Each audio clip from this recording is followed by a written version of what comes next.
Mengkhususkan malam hari raya dengan Qiyamul Lail.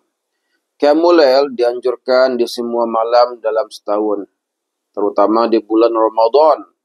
Berdasarkan hadis yang terdapat dalam kitab As-Sahihain bahwa Rasulullah sallallahu alaihi wasallam bersabda, "Man qama Ramadana imanan wa ihtisaban, ghufira lahu ma taqaddama min dzambih."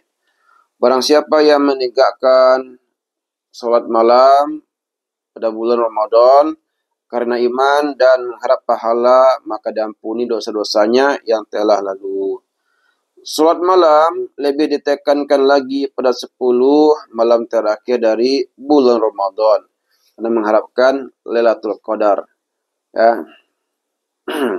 Hal ini berdasarkan hadis yang disebutkan dalam As-Sahihain bahwa Rasulullah Shallallahu Alaihi Wasallam bersabda, barang siapa yang menegakkan salat malam pada malam Lailatul Qadar karena iman dan mencari pahala, maka diampuni dosanya yang telah lalu.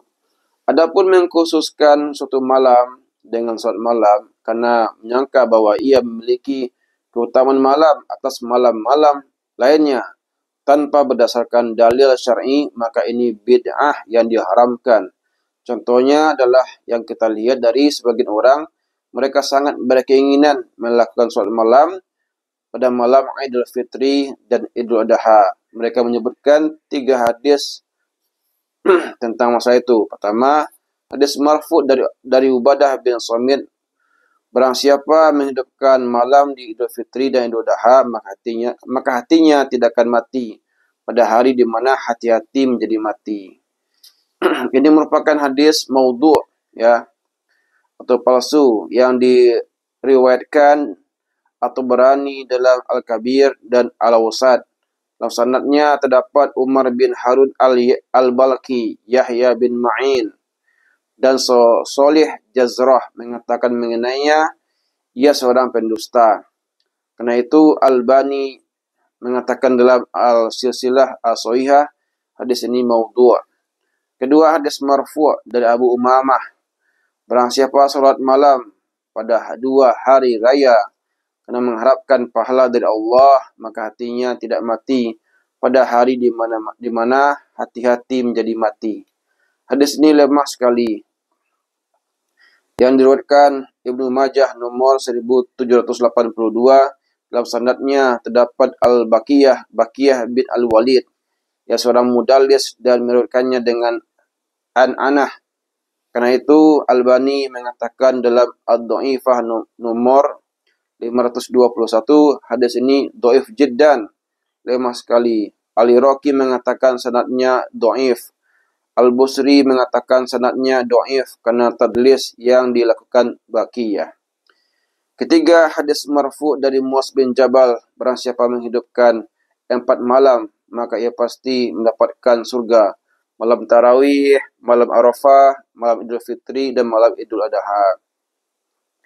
Ini hadis maudhu'.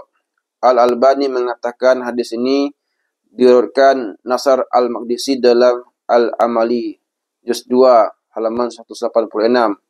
Dan di dalamnya terdapat Abdurrahman bin Zaid Al-Ami. Yahya bin Ma'in mengatakan ia pendusta.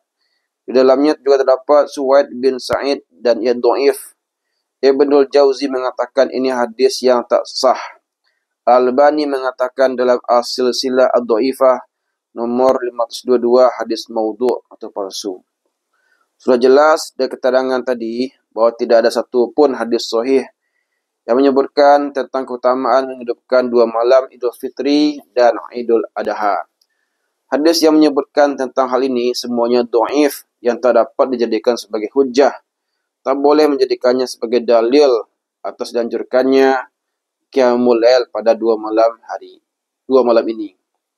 Menghidupkan 2 malam ini tidak memiliki keutamaan dibandingkan malam-malam lainnya.